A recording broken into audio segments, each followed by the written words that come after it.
Janet King is warm, and she's not always that together. She's a little flaky, but she's warm and she's emotional.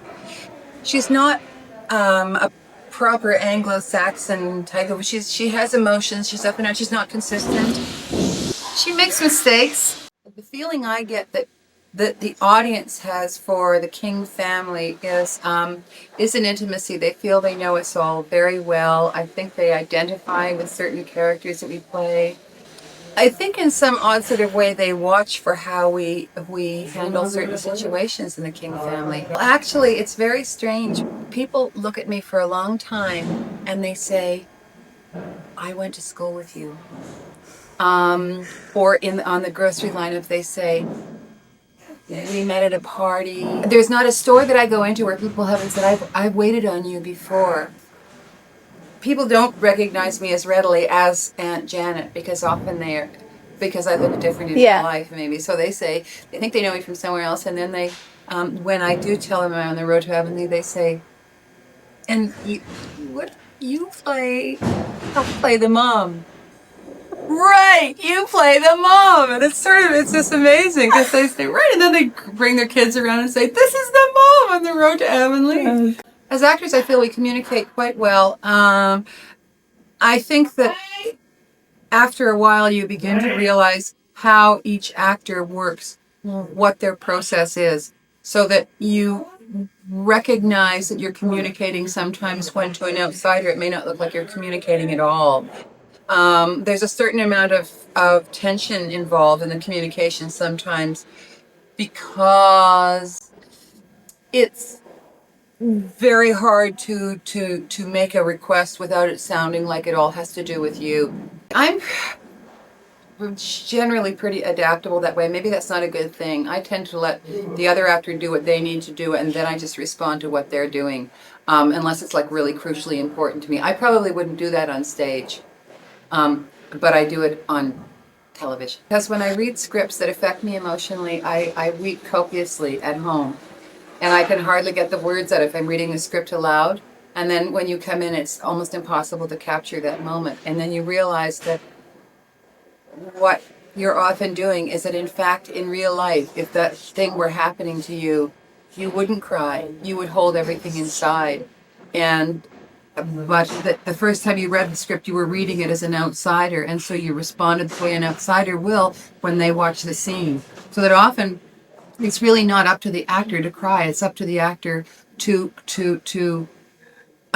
transmit a particular emotion so that the audience will feel moved. Sometimes it's much more moving to see to see a character trying so hard to maintain control of themselves, because that's one of the most touching things that humans do. I feel like Cedric and I are married. We have a marriage on the set, and I really like that we've been able to establish a warm and funny relationship in a marriage, because you don't see that very often anymore.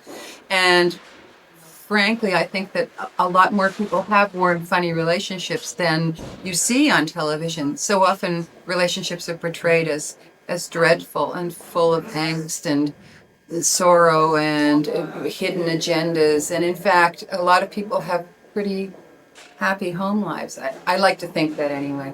Yeah, and I think that it's neat because Cedric has he has that kind of outlook too. He's always looking for something that's witty or charming, or the humor, the warmth in a family, the playfulness between parents and children.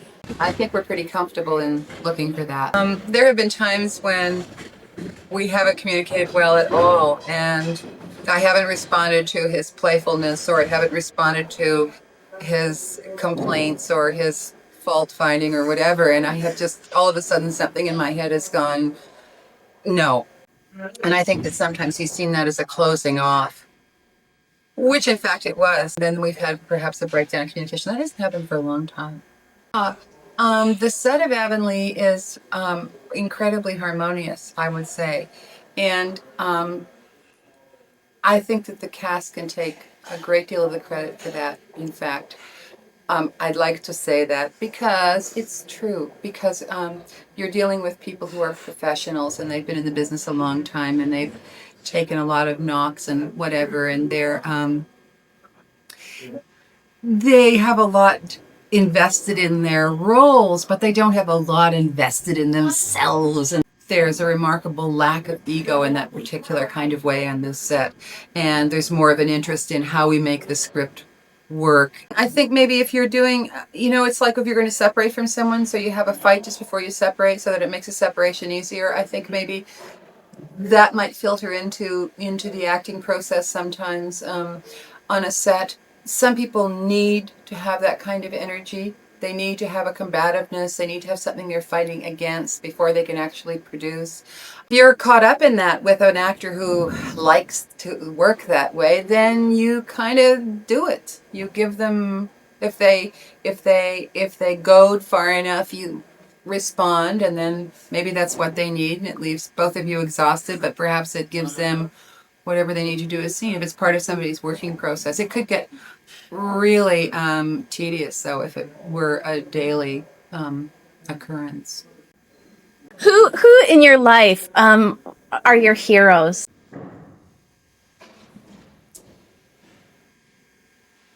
Saw a thing the other night on Women of Courage, the lights flashing. Oh, it is? I guess the battery's going dead. Shoot, I really want to hear that.